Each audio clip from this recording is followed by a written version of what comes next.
Hello बच्चों, welcome back to Board Academy. आज हम बात करेंगे फ्लो ऑफ जेनेटिक इंफॉर्मेशन और उसके जो दो स्टेप्स हैं, दो पार्ट्स हैं, ट्रांसक्रिप्शन है और ट्रांसलेशन।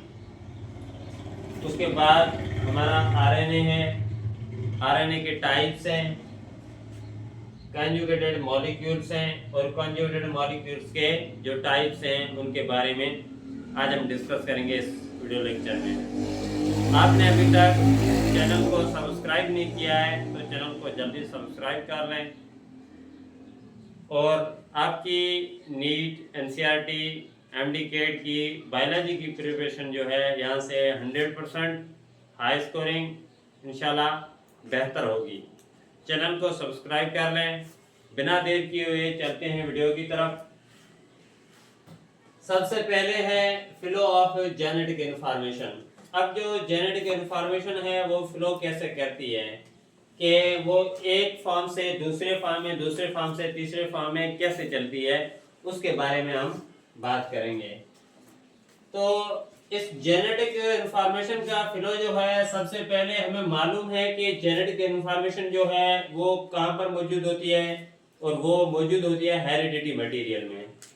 और इनमें से जो हेरिडिटी मटेरियल जो है वो कौन है, वो है डीएनए। हेरिडिटी मटेरियल कौन है? डीएनए है।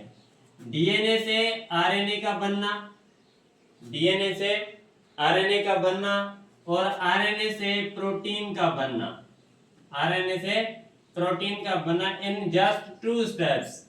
This is known as the flow of genetic information, या इसे जीन एक्सप्रेशन भी कहते हैं। अब इसके जो दो स्टेप्स हैं, दो पार्ट्स हैं, वो कौन से हैं? सबसे पहले है ट्रांसक्रिप्शन। सबसे पहले है ट्रांसक्रिप्शन। अब इसमें क्या होता है? Gene information copied. इसमें क्या होता है? जीन के पास जो इंफॉर्मेशन होती है वो कॉपी होती है, उसकी नकल बनती है इनटू आरएनए, इनटू आरएनए। यानी कि इस ट्रांसक्रिप्शन में डीएनए से आपका आरएनए बन रहा है, डीएनए से आपका आरएनए बन रहा है। लेकिन कौन सा आरएनए बन रहा है? कौन सा आरएनए बन रहा है? तो हमारा मैसेंजर आरएनए बन रहा है। हम पढ़ रहे हैं जेनेटिक इंफॉर्मेशन का फ्लो है उसके बारे में, यानी जीन एक्सप्रेशन के बारे में। सबसे पहले स्टेप जो है वो फर्स्ट स्टेप है ट्रांसक्रिप्शन। ट्रांसक्रिप्शन से मुराद है कि डीएनए से आरएनए बनना, और वो आरएनए कौन सा होता है? मैसेंजर आरएनए होता है। कौन सा आरएनए होता है? मैसेंजर आरएनए होता है। अब ये क्या करता है कि carries information from nucleus to ribosome in the form of genetic code. अब हमारा डीएनए से आरएनए बन गया। आरएनए कौन सा? Messenger RNA. मैसेंजर आरएनए क्या करता है? इंफॉर्मेशन को कैरी करता है। कहां से? न्यूक्लियस से। न्यूक्लियस से ये क्या करता है? इंफॉर्मेशन को कैरी करता है न्यूक्लियस से। कहां पर? राइबोसोम की तरफ, राइबोसोम्स की तरफ। These are the protein factories of the cell. Protein बनाने का जितना भी काम होता है वो राइबोसोम्स करते हैं। हमारा मैसेंजर आरएनए इंफॉर्मेशन को कैरी करता है न्यूक्लियस से ribosome in the form of genetic code. लेकिन वो जो इंफॉर्मेशन होती है वो किस फॉर्म में होती है? वो जेनेटिक कोड के फॉर्म में होती है। कौन से फॉर्म में होती है? वो जेनेटिक कोड के फॉर्म में होती है। उसके बाद है ट्रांसलेशन। ये जो इंफॉर्मेशन है इसको ट्रांसलेट करना। अब कैसे ये ट्रांसलेशन होगा? Messenger RNA attach with ribosome. अब यहां से जो मैसेंजर आरएनए न्यूक्लियस से, मैसेंजर आरएनए कहां पर बना है? न्यूक्लियस के अंदर बनता है, क्योंकि डीएनए वहां पर मौजूद होता है। अब मैसेंजर आरएनए क्या करता है? अटैच करता है with ribosome, attach with ribosome से अटैच होता है, और इसके जो transfer RNA, ribosomal RNA translate information to make protein. अब आगे जो इनके दो टाइप्स होते हैं, ट्रांसफर आरएनए और राइबोसोमल आरएनए। ये जो मैसेंजर आरएनए के पास जो इंफॉर्मेशन होती है उसको ट्रांसलेट करते हैं और प्रोटीन बनाते हैं, और वो जो प्रोटीन्स बनते हैं उनकी जो अमीनो एसिड्स की जो सीक्वेंस होती है वो वेरी इंपॉर्टेंट और यूनिक और स्पेसिफिक होती है। ये बात हमें याद रखनी है। जेनेटिक इंफॉर्मेशन का फ्लो, डीएनए से आरएनए, आरएनए से प्रोटीन का बनना, दो स्टेप्स में। पहला स्टेप ट्रांसक्रिप्शन, डीएनए से आरएनए का बनना। कौन सा आरएनए? Messenger RNA. कहां पर बन रहा है? न्यूक्लियस के अंदर। क्या करता है? इंफॉर्मेशन कैरी करता है न्यूक्लियस से राइबोसोम तक। किस फॉर्म में? किस फॉर्म में? जेनेटिक कोड के फॉर्म में। चलो, अब ये जेनेटिक कोड के फॉर्म में जो इंफॉर्मेशन है वो राइबोसोम्स तक आ गए। अब इसका क्या करना है? आगे दूसरा स्टेप आता है जिसे ट्रांसलेशन कहते हैं। अब जो मैसेंजर आरएनए है वो राइबोसोम से अटैच होता है, और उसके बाद उधर दूसरे जो आरएनए भी होते हैं जिसे टीआरएनए एंड आरआरएनए। अब हम बात करेंगे आरएनए के बारे में। आरएनए जिसे हम क्या कहते हैं? Ribose nucleic acid. Ribose nucleic acid इसका फुल फॉर्म है। ये न्यूक्लिक एसिड्स हैं। ये क्या है? न्यूक्लिक एसिड्स हैं। ये पॉलीमर्स हैं राइबो न्यूक्लियोटाइड्स के। पिछले लेक्चर्स में हमने डिस्कस किया था न्यूक्लियोटाइड्स के बारे में, उसके कंपोजिशन के बारे में। तो डीएनए में जो न्यूक्लियोटाइड्स होते हैं वो डीऑक्सीराइबो न्यूक्लियोटाइड्स होते हैं, और आरएनए में जो होते हैं वो राइबो न्यूक्लियोटाइड्स होते हैं। Contain ribose sugar, nitrogenous base और फास्फेट। अब इसके पास जो है जो नाइट्रोजनस बेसेस होते हैं उसमें एडेनिन होता है, ग्वानिन होता है, साइटोसिन होता है, लेकिन जो डीएनए में थायमिन होता है, थायमिन की जगह पर ये जो है कौन सा होता है? आरएनए में होता है यूरेसिल। आरएनए में कौन सा नाइट्रोजनस बेस होता है? इंस्टेड ऑफ थायमिन कौन सा होता है? यूरेसिल होता है। अच्छा, help in protein synthesis. RNA जो है प्रोटीन बनाने में जो है हेल्प करते हैं। जैसा कि मैसेंजर आरएनए, इसका जो है फर्स्ट टाइप है। ये जो सेल के अंदर टोटल आरएनए होता है उसका 3 to 4% होता है। मैसेंजर आरएनए जो है सेल के अंदर जितना भी आरएनए होता है उसका कितना परसेंटेज है? 3 to 4%। उसके बाद ये जो है आरएनए सिंगल स्ट्रैंड होता है। लेंथ जो है मैसेंजर आरएनए की वो डिपेंड करती है जीन की साइज पर। जीन की साइज पर इसकी जो है लेंथ जो है डिपेंड करती है। ये सवाल पूछ सकता है। Contain information in the form of codon. अब इसके पास जो इंफॉर्मेशन होती है वो किस फॉर्म में होती है? किस फॉर्म में होती है? वो कोडान के फॉर्म में होती है। Codons are triplets of nucleotides of messenger RNA. अब जो कोडान्स हैं जिसके फॉर्म में मैसेंजर आरएनए के पास इंफॉर्मेशन है वो क्या है? ये ट्रिपलेट फॉर्म्स हैं। कोडान्स क्या हैं? ट्रिपलेट फॉर्म्स हैं। किसके? न्यूक्लियोटाइड्स के। कौन से न्यूक्लियोटाइड्स? मैसेंजर आरएनए के न्यूक्लियोटाइड्स। ये सवाल पूछ सकता है।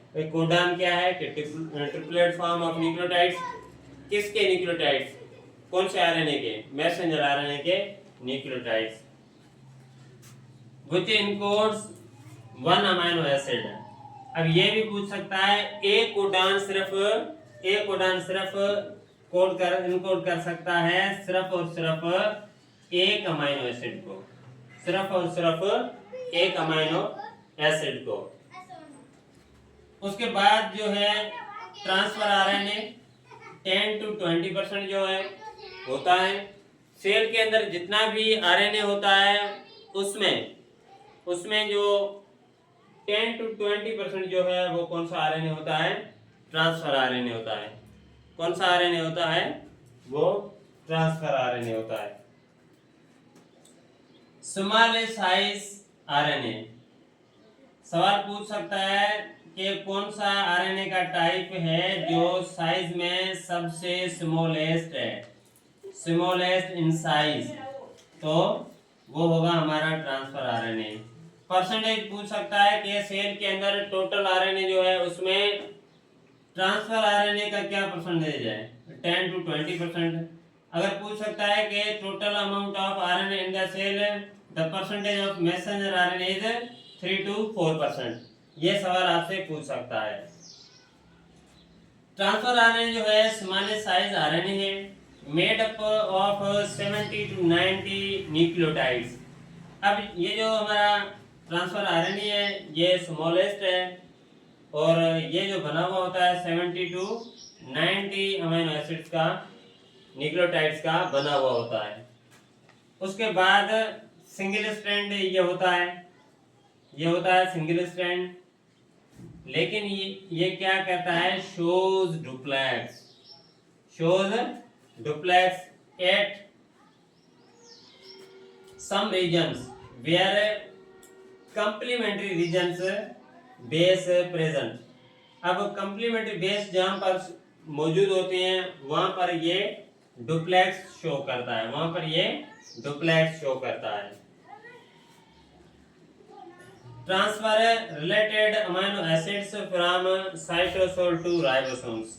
अब ट्रांसफर आरएनए है, इसके नाम से पता चलता है कि जो रिलेटेड, जो रिक्वायर्ड अमीनो एसिड्स जो हैं उनको ट्रांसफर करता है साइटोसोल से राइबोसोम तक। ये काम है किसका, ट्रांसफर आरएनए का। अब मेन बात ये है कि 60 इन नंबर्स।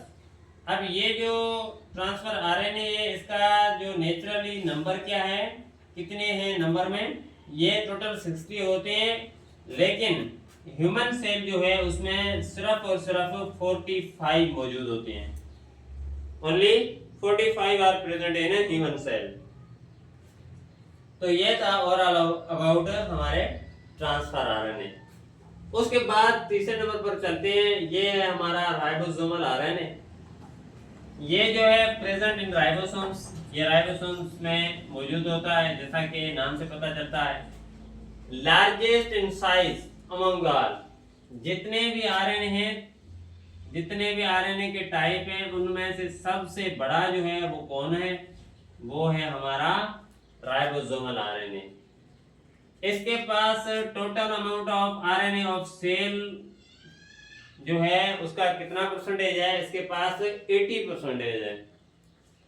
3 to 10, 3 to 4 जो है वो हमारा है मैसेंजर आरएनए, 10 to 20 जो है वो ट्रांसफर आरएनए है, 80% कौन होता है, राइबोसोमल आरएनए होता है।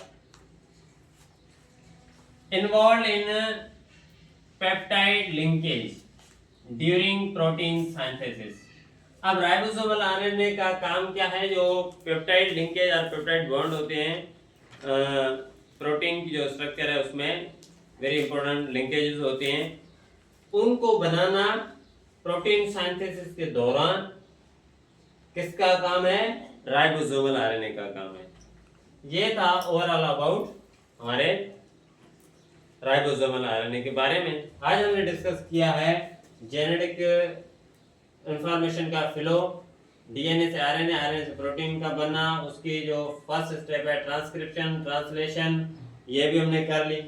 उसके बाद हमने आरएनए पढ़ा, उसके टाइप्स पढ़े।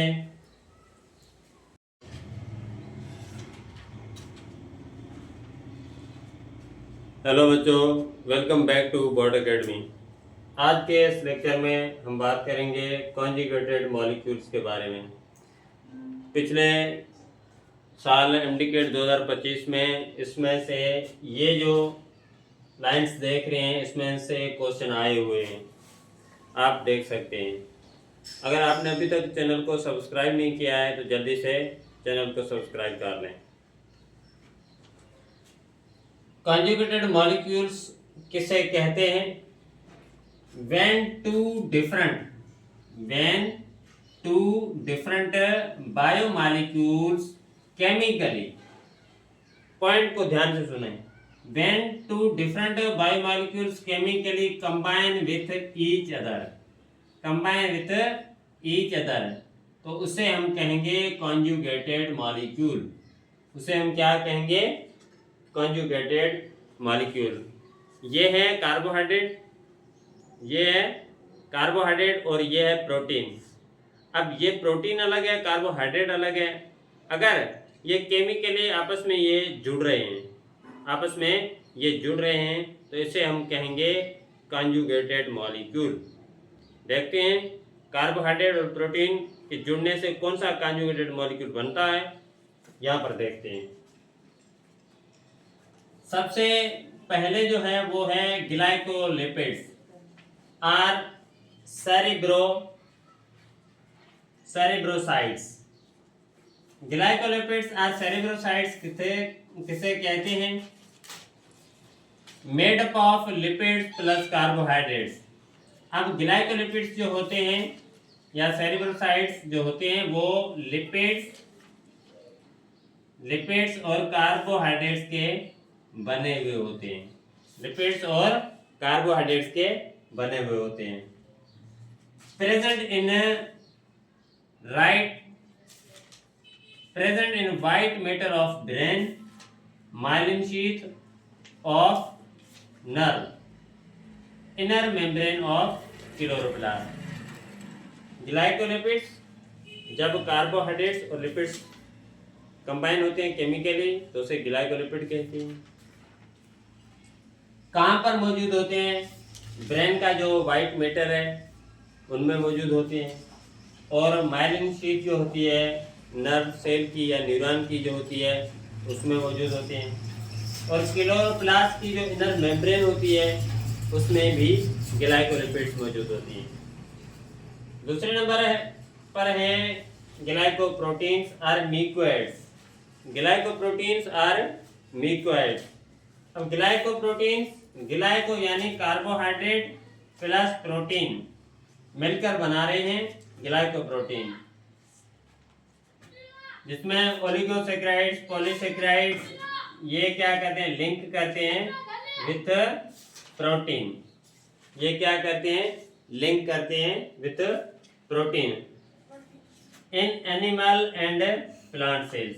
ये एनिमल और प्लांट सेल्स में लिंक करते हैं। परफॉर्म फंक्शन एज, ये जो ग्लाइकोप्रोटीन्स हैं ये कौन से काम करते हैं कि ट्रांसपोर्ट प्रोटीन, ये क्या करते हैं? प्रोटीन जो है उसको ट्रांसपोर्ट करते हैं, और एज ए रिसेप्टर्स जो होते हैं उनका भी ये काम करते हैं। आपके ब्लड ग्रुप्स के जो एंटीजेंस होते हैं वो भी ग्लाइकोप्रोटीन्स होते हैं, रिसेप्टर्स होते हैं वो भी ग्लाइकोप्रोटीन्स होते हैं, और जो प्रोटीन को ट्रांसपोर्ट करने वाले जो होते हैं वो भी ग्लाइकोप्रोटीन्स होते हैं। Part of egg albumin. अब एग एल्ब्यूमिन जो है उसका भी ये पार्ट होते हैं। एंड गोनाडोट्रोपिन, ये हार्मोन है, ये भी इसका बना हुआ है। उसके बाद हम चलते हैं तीसरे नंबर पर, लिपिड प्लस प्रोटीन, जिसे हम कहते हैं lipoprotein. Help in transport lipids in blood plasma. Lipoprotein जो है लिपिड प्लस प्रोटीन का बना हुआ होता है, और ये काम करता है, हेल्प करता है किसमें? ट्रांसपोर्टेशन में। कौन सी ट्रांसपोर्ट? लिपिड को किसमें? ब्लड प्लाज्मा में ट्रांसपोर्ट करना इसका काम होता है। Component of membrane of mitochondria, endoplasm reticulum, nucleus, egg York and chloroplast membrane. अब सेल ऑर्गेनेल्स की जो मेम्ब्रेन्स होती हैं उनका जो ये वेरी इंपॉर्टेंट कंपोनेंट है। Egg York and chloroplast membrane में भी ये मौजूद होता है। उसके बाद हम चलते हैं नंबर 4 पर, ये है nucleoprotein. Nucleic acid plus protein combine होकर क्या बनाते हैं? न्यूक्लियोप्रोटीन। ये जो है मेन कंपोनेंट्स हैं, these are very important components of chromatin material. आपका जो क्रोमेटिन मटेरियल है उसमें जो इम्पोर्टेंट जो पार्ट होता है वो कौन होता है? न्यूक्लियोप्रोटीन क्रोमोसोम्स में होते हैं एंड राइबोसोम्स में भी ये मौजूद होते हैं। Thank you so much. अगर आपने अभी तक चैनल को सब्सक्राइब नहीं किया है तो जल्दी से सब्सक्राइब कर लें और खुद के नोट्स भी बनाएं। Thank you so much.